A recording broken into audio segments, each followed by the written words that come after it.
Hello. Before we begin, a quick note. The Boy to Sleep podcast relies on you and sponsors, which means you will hear a quick advertisement before the beginning of tonight's episode. While the podcast is free, you are welcome to subscribe for just $2.99 per month, which supports the creation of this podcast and gives you an ad-free listening experience. Simply click the link in the show notes from your podcast app. Rest easy. With an hour before boarding, there's only one place to go, the Chase Sapphire Lounge by the club. There, you can recharge before the big adventure. Or enjoy a locally inspired dish. You could recline in a comfy chair to catch up on your favorite show. Or order a craft cocktail at the bar.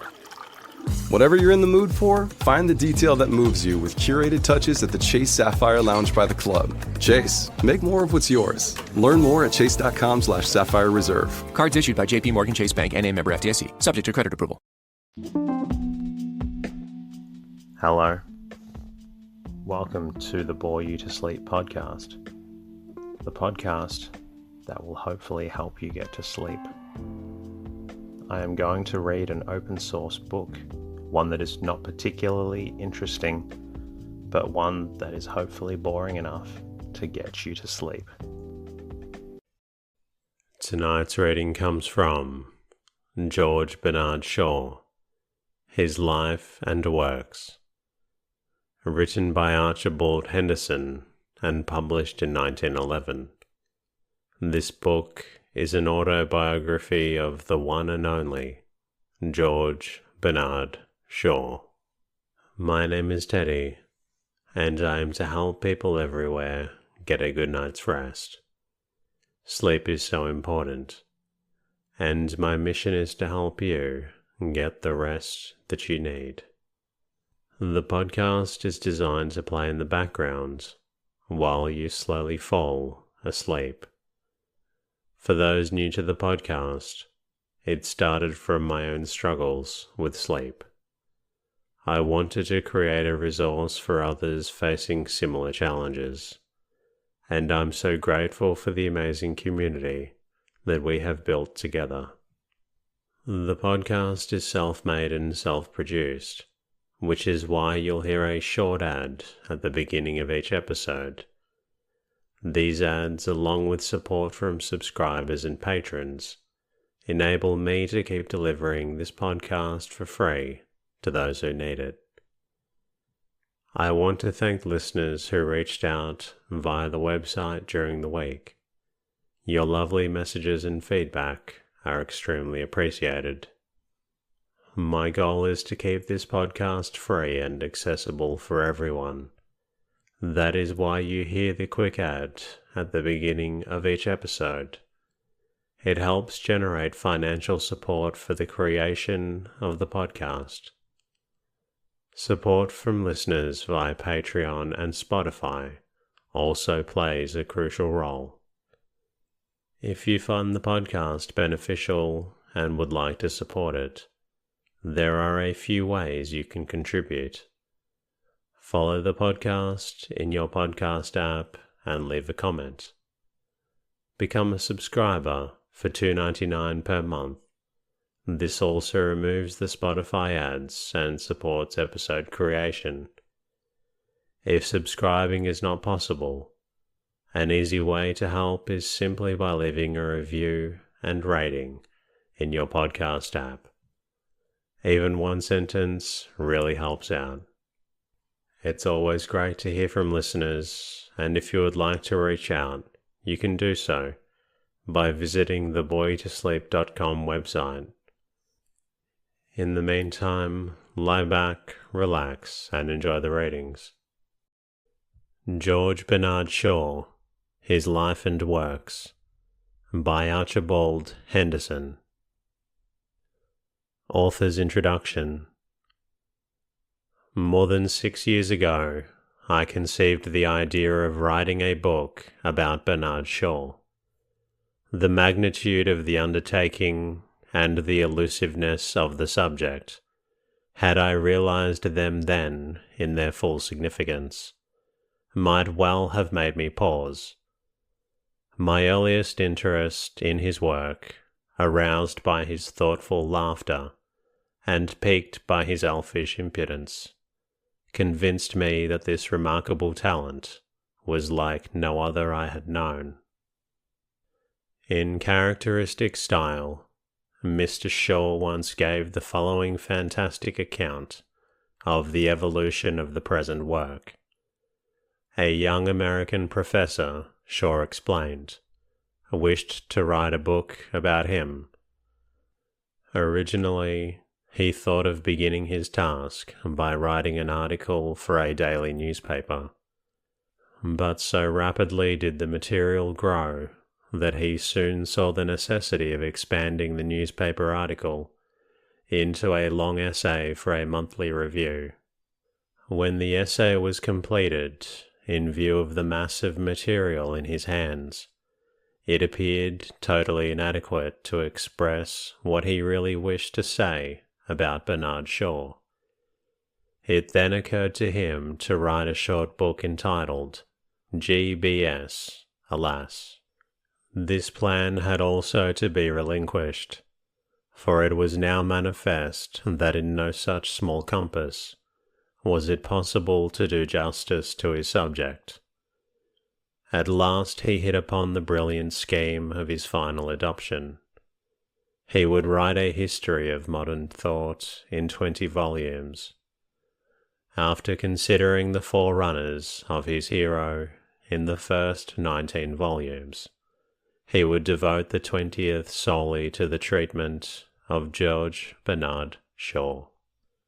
Such is the history of the genesis of this book, as narrated by Shaw in the well-known Milesian manner.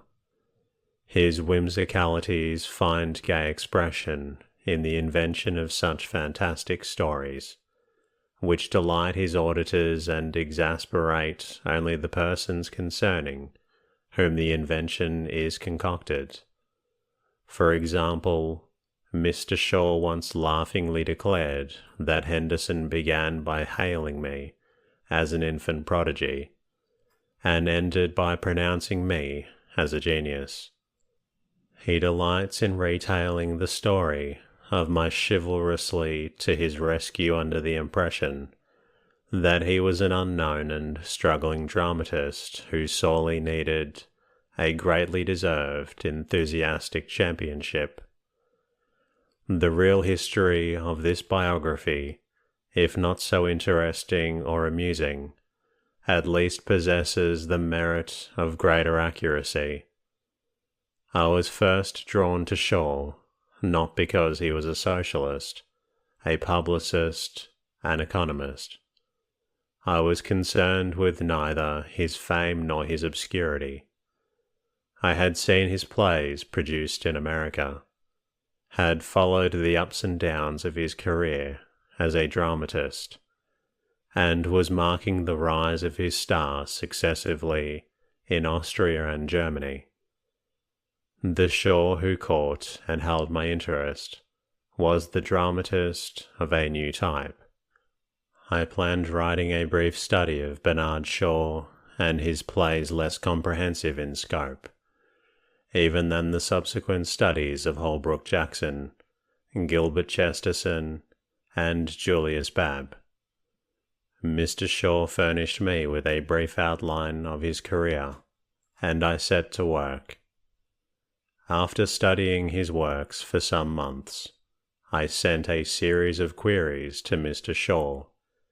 Fear fell upon me when, some time later, I received from him a card saying that he had only come to the 41st page of his reply, and he assured me that if the business was to come off, it might as well be done thoroughly.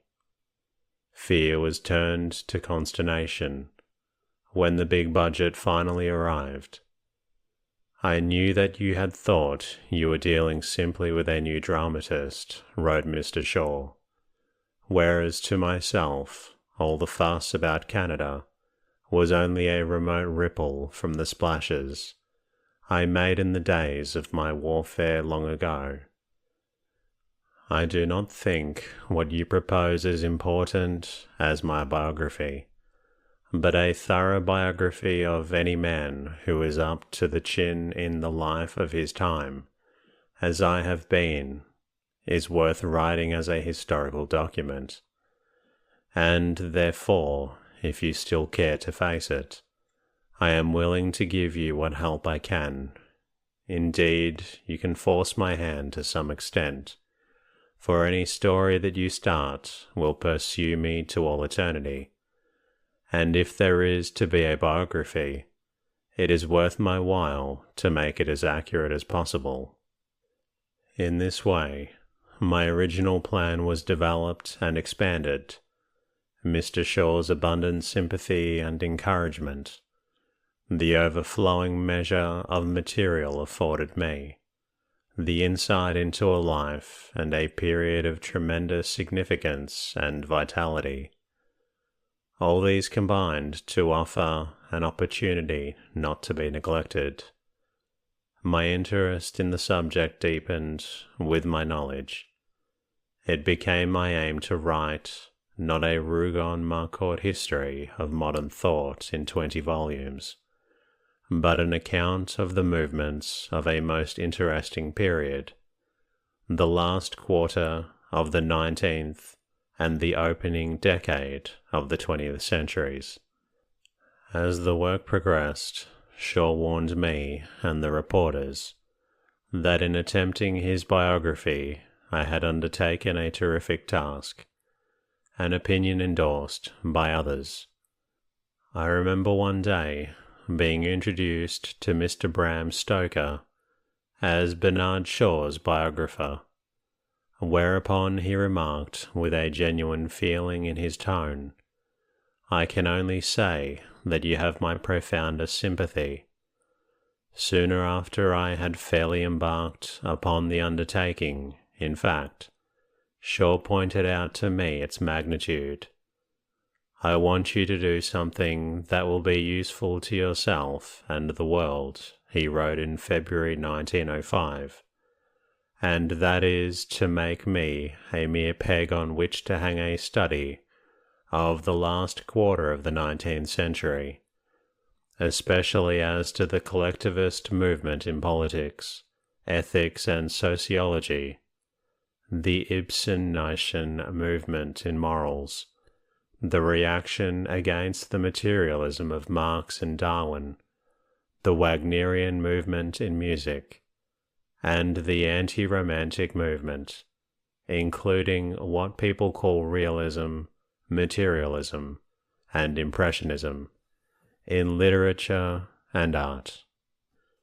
During the progress of the work, I beheld Shaw conquer America, then Germany, then England, and lastly the Scandinavian countries and continental Europe. I realized that my subject, beginning as a somewhat obscure Irish author, had thrown off the garb of submerged renown, taken the public by storm, and become the most universally popular living dramatist and the most frequently paragraphed man in the world. No British dramatist, not even Shakespeare, had conquered the world during his lifetime, yet Shaw, just past 50, had succeeded in turning this cosmic trick. Clippings, pictures, journals, and books poured in upon me from every quarter of the globe. I discovered that Shaw was a man with a past, as well as a genius with a future, and I realized the truth of his cryptic boast that he had lived for 3 centuries.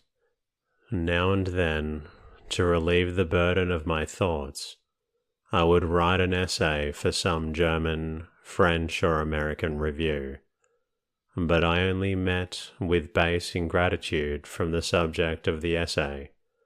"Your articles have been a most fearful curse to me," Mr. Shaw wrote me on one occasion, after the appearance of an article in which I had referred to his unobtrusive philanthropy. "For instance, The day before yesterday, I got a typical letter.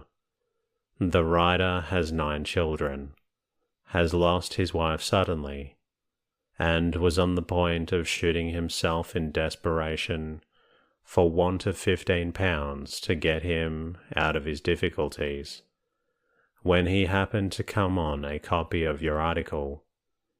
He instantly felt that he was the man to give him the £15 and save his life. He is only one out of a dozen who have had the same idea. I shall refer them all to you with assurances that you have read your own character into mine, and are a man with a feeling heart, a full pocket, and a ready hand to give to the afflicted. When the book was well under way, I came to England, at Shaw's invitation, to study my subject. My views of his work and genius remained fundamentally the same, though the personal contact with one of the most vivid and remarkable personalities of our time quite naturally brought about some marked modifications of my more remote impressions, and corrected some of the minor misunderstandings which are inevitable in the absence of a personal acquaintance.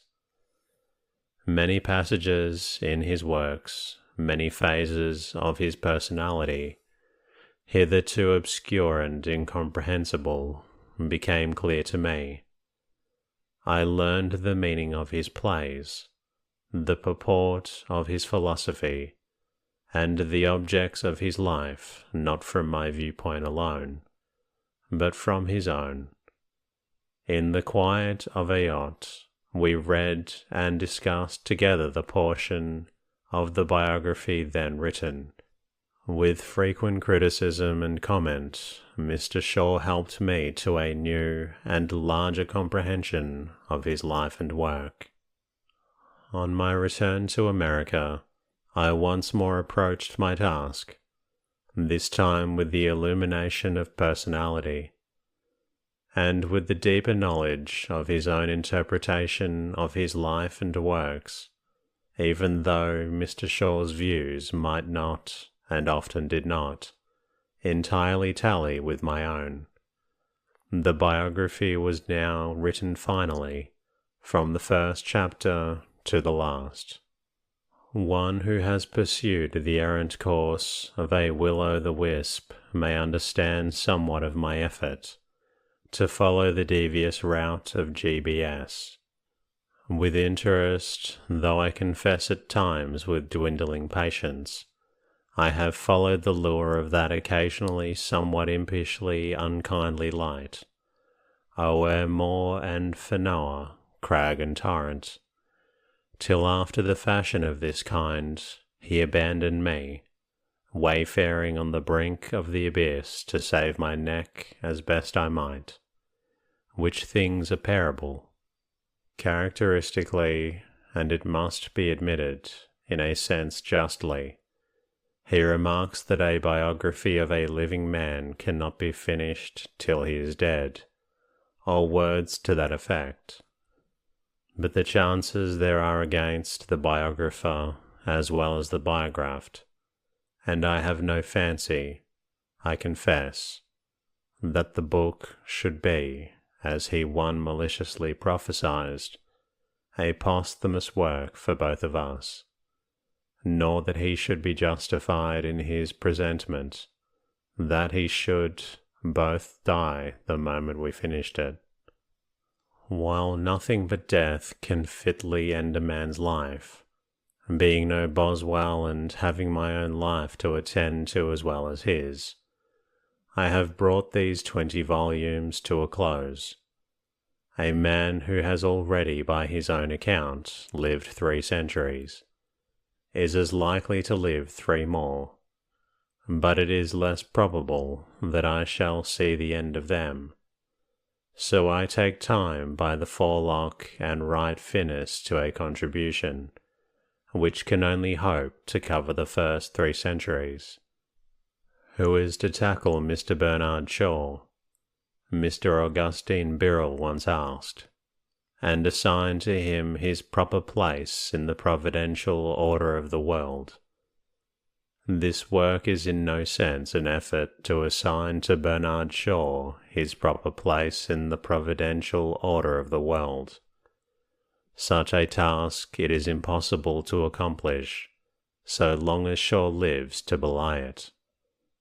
No more is it possible to say the final word about any genius in mid-career, with limitless possibilities before him. Shaw's masterpiece, even a series of masterpieces, perhaps remains to be written. His career may have only just begun. This book is designed to give an authoritative account, biographical and critical, of Mr. Bernard Shaw's work, art, philosophy, and life up to the present time. Perhaps its appearance is not premature. Shaw has suffered no little from the Shavians.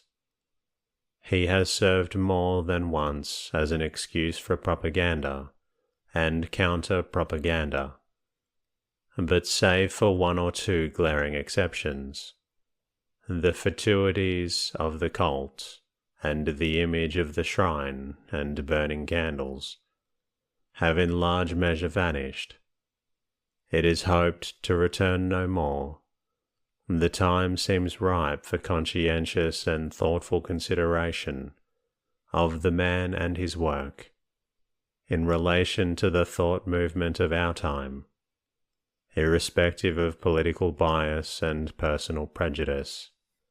Perhaps the portrait, though neither disparaging nor unflattering, may present the real Shaw, if more unexpectedly, perhaps no less truly, in that I am a stranger to the Irish-British movement. If I have succeeded in removing a legendary figure from the atmosphere of contemporary mythology, and in portraying the real man in the light of common day, then an earnest search for the aura media of true criticism will not have proved wholly fruitless. I hope I may have succeeded in some adequate degree in exhibiting in their true colours what Mr. Gilbert Chesterton once described justly to me in a letter, that humour and that courage which have cleansed so much of the intellect of today. Preface. I have neither space nor words to express in full measure my gratitude and indebtedness to the many friends, critics, scholars, and men of letters who have aided me in the preparation of this work. First of all, I wish to thank Mr. Shaw himself for his assistance. The voluminous correspondence filled with criticism, exposition, and reminiscence, the immense trouble taken in placing ample materials at my disposal, the personal assistance in detailed discussion of the work, will have made this work possible. For the views expressed in this biography, Mr. Shaw is in no sense responsible. On many points, we are in hearty disagreement. At this place, I take pleasure in expressing my indebtedness to Mrs. Shaw for kind assistance and helpful suggestions. Valuable assistance, especially in connection with the earlier stages of Shaw's career as a dramatist, was derived from Mr. William Archer's collection of Shaviana, which he freely and most generously placed at my disposal. The chapter on Shaw as a critic of music I could not have written without the articles lent me by Mr. Archer. I am likewise greatly indebted to Mr. Holbrook Jackson, who gave me free access to his collection of Shaviana, and lent me valuable material hitherto unknown to me, or inaccessible. During the entire course of the preparation of the present work, I have received the counsel and aid of that scholarly student of the drama, Mr. James Platt White of Buffalo, New York, who freely placed the services of himself and his fine library of dramatic literature at my disposal. To certain able students of Shaw's work, some of them not known to me personally, and also to a few personal friends, I am also especially indebted to Mr. John Corbin, Professor William Lyon Phelps, and Professor E. Hale, Jr., in connection with the chapters treating of the plays, to Mr. James Hunker, in connection with the chapter treating of Shaw as a critic of music, to the late Mr. Samuel L. Clemens and Dr. C. Alfonso Smith, in connection with other critical and biographical chapters, for reading these portions of the work, for helping criticism in some instances, for the loan of materials in others. To all my thanks are gratefully accorded. Needless to say, they are in no wise responsible for any faults or errors of mine. In various ways, in lesser degree, I am indebted to Miss Sally Fairchild, Mr. Henry George, Jr., Mr. J. T. Grain, and Mr. Austin Lewis. Of foreign critics, I wish especially to thank M. Augustin Hamon, the French translator of Shaw's works, for his interesting suggestions, his numerous acts of kindness, and for the rich mass of documents embodying the continental criticism of Shaw, with which he has kept me supplied, and Herr Siegfried Trebitsch of Vienna, the German translator of Shaw's works, for detailed information in regard to Shaw's position and recognition in German Europe. I cannot permit myself to omit from the list of those to whom I am especially indebted the names of M. Jean Blum, formerly professor at the Leipzig, Oran, Algeria, Herr Heinrich Stumkake, editor of Bund and Welt, Professor Paul Hainsel, of the University of Moscow, Dr. Julius Bruta, of Madrid, the Spanish translator of Shaw's works, Herr Hugo Valentin, the Swedish translator of Shaw's works, Mr. J. M. Borup, the Danish translator of Shaw's works, Baron Reinhold von Willebrand, editor of the Finns Tidskrift, M. August Fillon, now resident in England. In the text of the present work, or in footnotes, I trust I have not failed to express my indebtedness to everyone, not heretofore mentioned, who, in one way or another, has aided me in the present work. I should, however, like to acknowledge herein my indebtedness to the officials of the Library of Congress, Washington, D.C. of the British Museum, and of the Cambridge University Library, for their unfailing courtesy and helpfulness. The Association of America and Bernard Shaw connotes, at the first glance, incongruity, if not mutual antipathy. There is at once a suggestion of conflict between the most individualistic personality of the day and the most individualistic nation of the world. One of America's deplorable, if amiable weaknesses, is the predilection for inviting estimates of herself as supercilious people who know nothing about her. And one of Shaw's amusing idiosyncrasies is his fancy for discoursing freely upon subjects of which he is pathetically ignorant. Bull-baiting in his daily pastime, but now and then he eagerly yields to the tempting invitation to take a new fling at America. So from time to time we have the diverting spectacle of a remarkably clever and shrewd Irishman making quaintly stupid and delightfully inapposite strictures upon a country he has never visited, and upon a people among whom he has never lived or ever sojourned. Imagine a Martian making his first studies of the United States through the sole intermediary of the writings and discourses of Mr. Bernard Shaw. What a lurid and shocking picture would be presented to his view.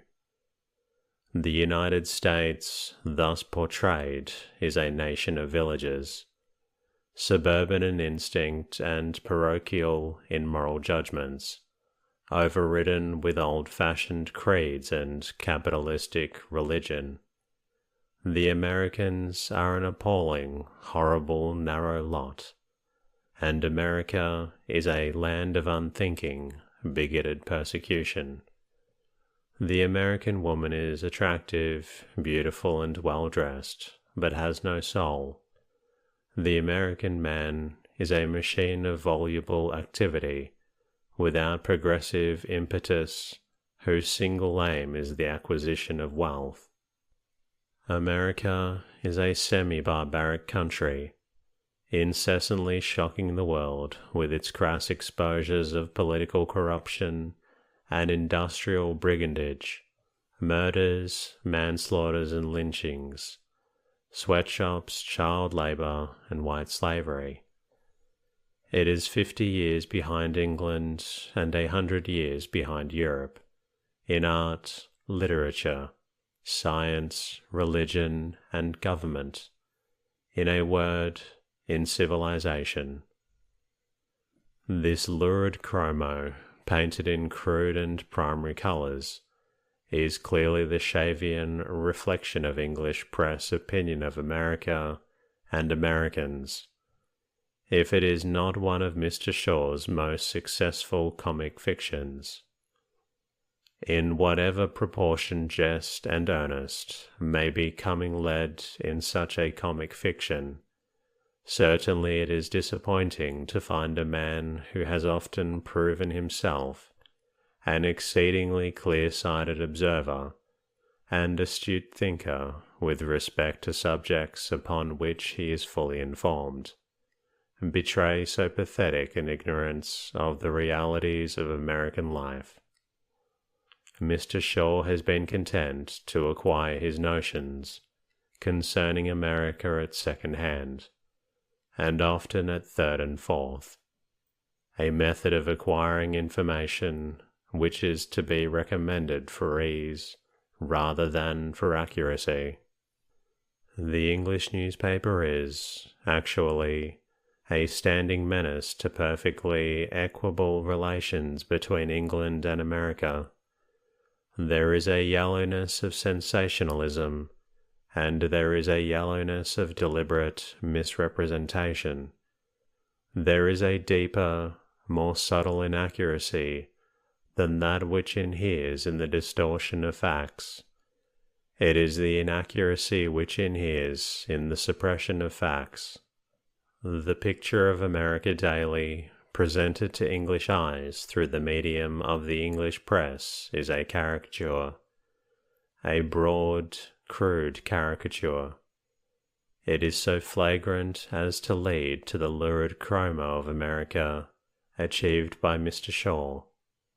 The English visitor to the United States, who gets no further than the hotels of the great cities and the rear platform of an observation car, catches only the most superficial of impressions, chiefly of the hurried metropolitan search for wealth and of the natural, still almost primitive, wildness of the landscape.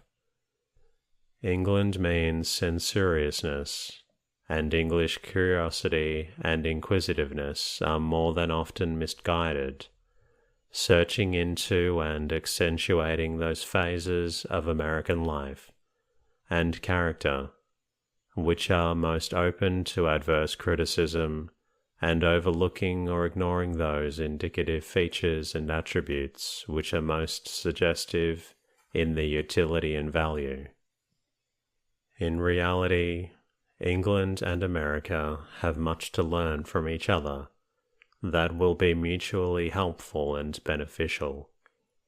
That spirit of generosity which characterizes America in her relations to all the world is significant deficiency in the English national character. America is the supreme exemplar of internationalism. America is an open-mindedness, enterprise, acquisitiveness. England, as instanced most signally in her splendid public institutions, is unsparingly generous, liberally sharing her treasures with all the rest of the world. But she is deplorably retrograde as a nation, through declining to utilize the best that is to be found in other nationalities and other civilizations. It is perhaps sometimes more generous to receive than to give. England austerely plays the role of model to other nations, but she cannot abide to sit at the feet of wisdom, to appropriate for her own advancement the good and the useful in others, whosever those may be. England's besetting sin of national vanity is the canker in the flower of her civilization, the ominous source of her progressive relinquishment of international supremacy. And that concludes tonight's readings. I hope you've enjoyed listening to this story. I also hope that you're feeling a little drowsy. This story is one of many stories available on the Bore You to Sleep podcast, and if you're not quite tired yet, feel free to listen to another episode of the podcast. I look forward to bringing you another episode very soon. Good night.